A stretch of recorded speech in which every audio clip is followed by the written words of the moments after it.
Dysfunction Files, Episode 24, Heart Attack Insurance You Can Actually Cash In On, Part 4 of the Cholesterol Conspiracy miniseries. Imagine this. You're sitting in your cardiologist's office, fresh out of the hospital. You've just survived a heart attack. After that strange evening chest pain, your wife freaking out, the sirens, the lights, the ambulance ride, the dust has finally settled. The stents are in, and after this miraculous brush with death, you're ready for discharge. Your doctor hands you a list of prescriptions to pick up on the way home. Statins, a fancy and really expensive blood thinner that isn't covered by your insurance for some reason, probably a beta blocker, maybe 2 or 3 more bottles with names you can't pronounce, and of course, statins are always at the top of the list, the most profitable drug class in human history. Yet, when you look past the ads, their actual benefit is surprisingly modest, at best. You swallow hard because you know the deal. Take these pills forever and hopefully we won't see you again too soon. But here's the problem. Those drugs, they're not the magical rainbows and unicorns the billion-dollar marketing campaigns would have you believe. They might move the needle a little, but they don't rewrite your risk story. And that's the part nobody tells you. Half the battle isn't about cholesterol or even blood pressure. It's about calming the fire inside your arteries and rebuilding the terrain your heart lives in. Today, we're talking about what actually works in secondary prevention, the tools that can help keep you from having another event if you've already had one. Some are quiet, unsexy, seemingly buried by the FDA. Others are blockbuster drugs, finally living up to the hype. And some, they come straight out of the functional medicine playbook, treating the root causes your cardiologist may never mention. I'm Dr. Kristen Lindgren, and welcome back to the Dysfunction Files.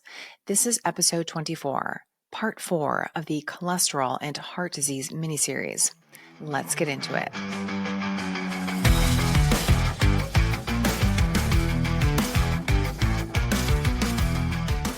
Why secondary prevention is where the stakes are real. Here's one of the tragedies about conventional cardiology.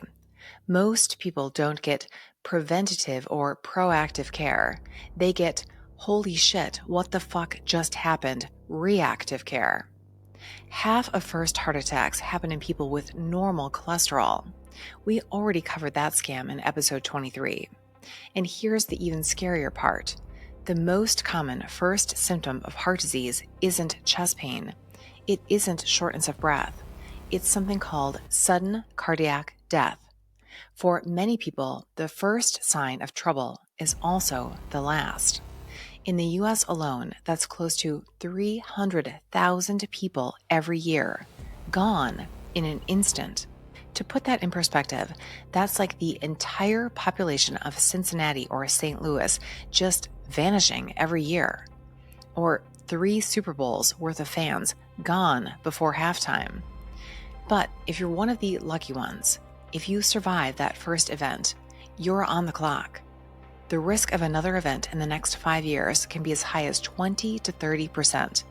Those are Russian roulette-style odds. This is where prevention actually pays off. We call this secondary prevention. You had a problem over here, and now we're trying to prevent you from having another over here.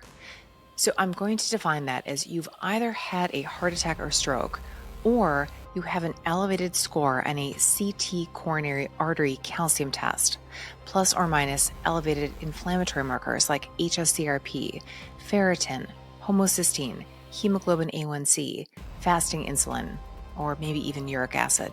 An elevated coronary calcium score doesn't mean you've had a heart attack. It just means it looks like you already have the fixing in your arteries to have one. And the interventions for prevention here, they're powerful, but not always the ones you think.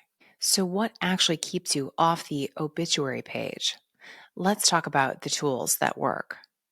The old guard, what works and what doesn't. Let's start with the classics. Aspirin. Aspirin isn't glamorous. It doesn't have a slick Super Bowl commercial, but it's been the workhorse of secondary prevention for decades. Why? Because it's an anti-inflammatory. I realize I sound like a broken record here, but vascular disease, heart attacks, strokes, even blockage in the arteries of your legs isn't a disease of too much cholesterol.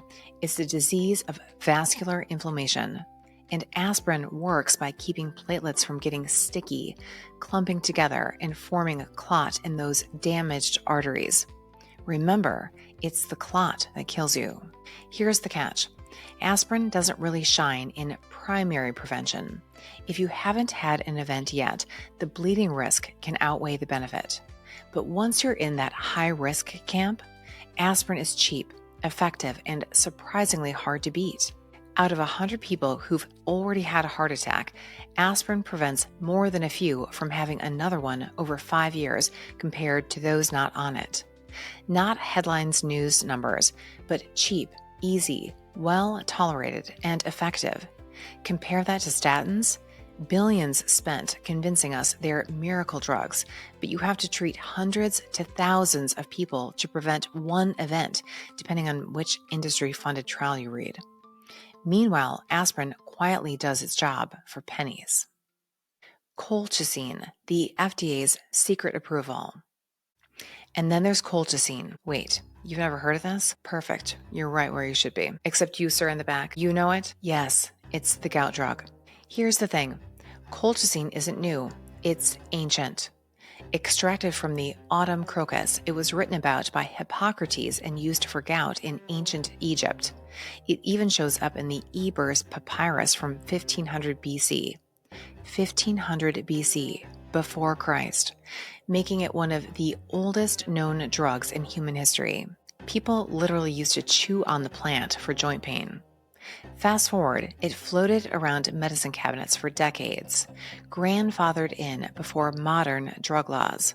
Then, in 2009, the FDA finally put its stamp on a branded version called Colchicine. Get it? Crocus, but with a price tag, under a special initiative for old, unapproved drugs.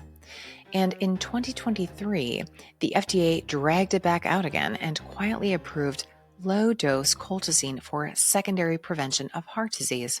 What? You didn't hear this? Of course you didn't. I didn't, and I do this for a living. Why? Because it's generic, off-patent, and inexpensive. The article came out of the American College of Cardiology in June of 2023. Let me just read to you from the abstract.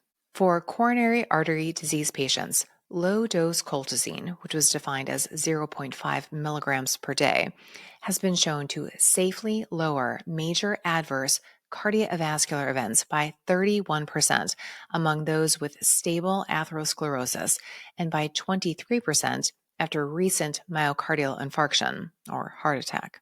These magnitudes of benefit are larger than those seen in contemporary secondary prevention trials of adjunctive lipid-lowering agents, those being statins. Well, there you go. Colchicine doesn't touch cholesterol or blood pressure. It calms inflammation. It's like throwing a wet blanket on the arterial fire.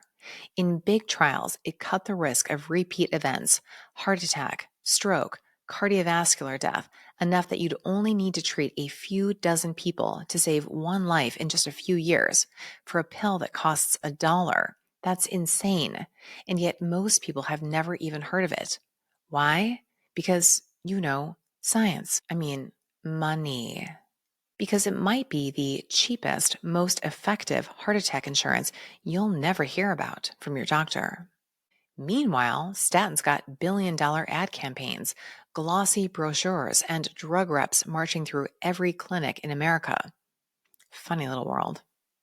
Quick aside, colchicine and amyloid. Here's a fun aside having nothing to do with heart attacks or strokes, but sorry, I have to mention it. Colchicine also reduces something called amyloid protein deposition. You've heard that word before, amyloid.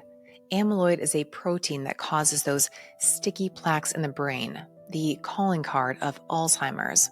But amyloid doesn't just show up in the brain. It can spackle its way into the liver, kidneys, heart, anywhere tissue is dying off. It's your body's patch job. And in the brain, that patching is devastating. Now, the drug industry has spent billions chasing, quote, anti-amyloid Alzheimer's drugs. Headlines, FDA fast tracks, sky-high price tags. And what do they deliver? Garbage. That's a whole other rabbit hole, but the most recently approved anti-amyloid drug does absolutely nothing. That's no lie. I digress. They scrape off some plaque, but they don't actually help patients live better or longer because amyloid was never the cause. It's a symptom. Your body lays down amyloid because inflammation is torching healthy tissue. Colchicine doesn't block amyloid directly.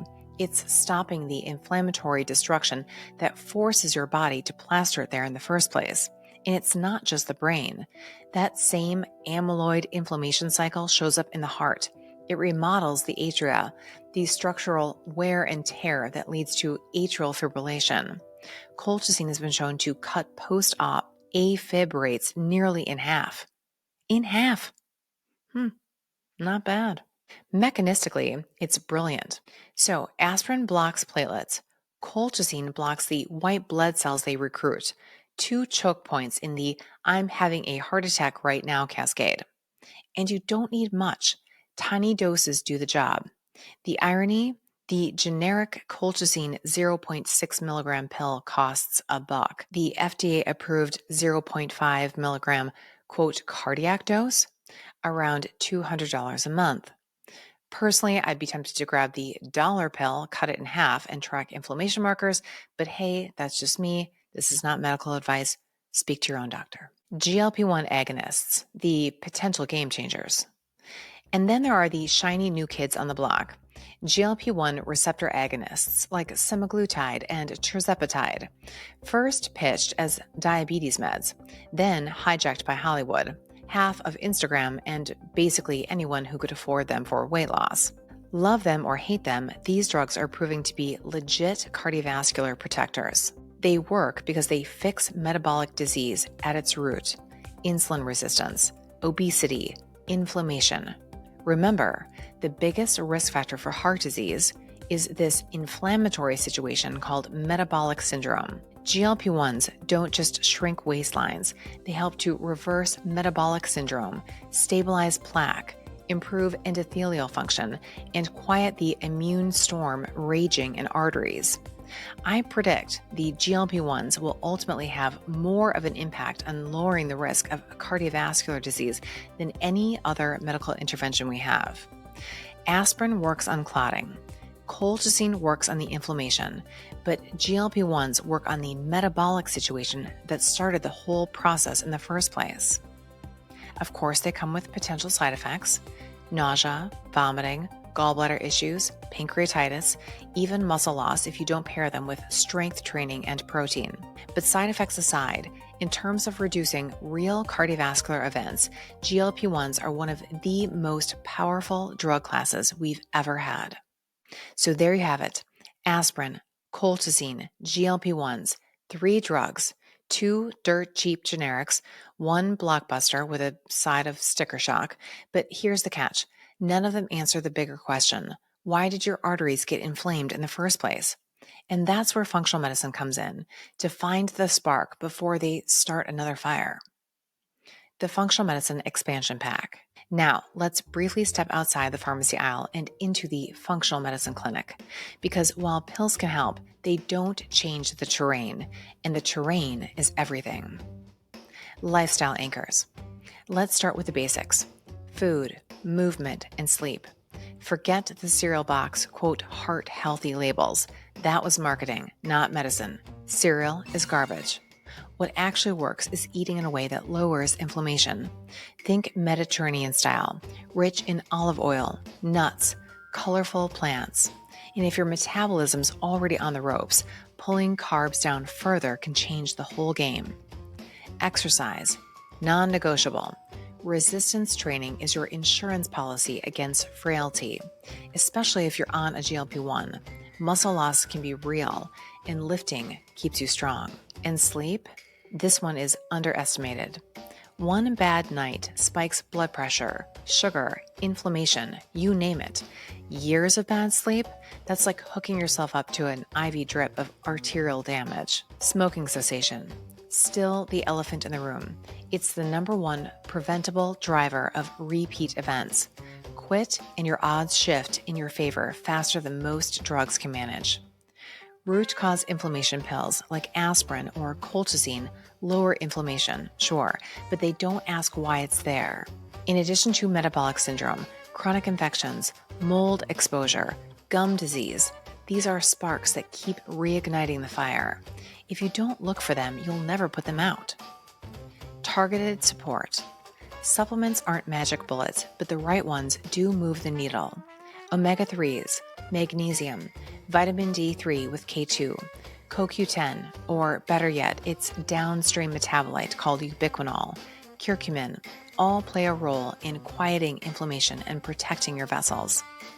And then there are peptide bioregulators, straight out of Russian labs. Vascular peptides, immune peptides, even pineal peptides that help regulate your antioxidant defenses and circadian rhythm. They're not mainstream, but they're fascinating tools that restore resilience to aging tissues. The gut-heart axis. And finally, let's talk gut. Your microbes literally talk to your arteries and everything else. The bad ones make a chemical called TMAO that destabilizes plaques and makes blood more likely to clot. The good ones, like Akkermansia, you remember this guy, actually reinforce your gut lining and lower inflammation throughout your entire body. Feed them fiber, polyphenols, and fermented foods, and you're repairing your gut while protecting your heart. So yes, pills matter, but pills don't kill the firewood. They just dampen the flames. If you want lasting prevention, you've got to change the landscape where the fire started. Why some tools stay buried. As we've seen so many times before, the mainstream recommendations appear to be less about the science and clearly about the money. So if big pharma won't save you and conventional medicine only plays halfway, what's the winning move? The answer is blending the best of both worlds, because that's where survival actually lives. Big picture, the combo that works. Secondary prevention is the battleground where lives are won or lost. And the smartest strategy isn't either or, it's both and. Conventional medicine gives you aspirin, colchicine, and GLP-1s when indicated. They're backed by big trials and they save lives. Functional medicine gives you diet, exercise, sleep, root cause testing, gut repair, targeted supplements, and peptides. These don't just put out the fires, they rebuild the terrain so the fire doesn't keep reigniting. Put them together, and you're not just nudging the numbers, you're rewriting the whole story. That's how you go from survivor to thriver, not just living longer, but living better. Closing. Here's the truth. Surviving a heart attack isn't the finish line. It's the starting gun. The pills help, but they're not the whole picture. You need the fire extinguisher and the fire inspector, the duct tape and the contractor, medicine that treats the event, and smart interventions that rewrite the terrain. That'll do it for me. I'm Dr. Kristen Lindgren, and thank you for tuning into the final episode of our Cholesterol Conspiracy miniseries here on the Dysfunction Files. If you found this episode interesting, helpful, or even a little entertaining, please like the video, subscribe to the channel, drop a comment, and share it with a friend. I know that everyone says that, but seriously, it really helps the channel out. If you're ready to get to the root cause of your vascular disease, whether that's heart attack, stroke, or trouble with arteries anywhere in the body, come see us at Lindgren Functional Medicine. Check out our website or give us a call. We'd love to hear from you.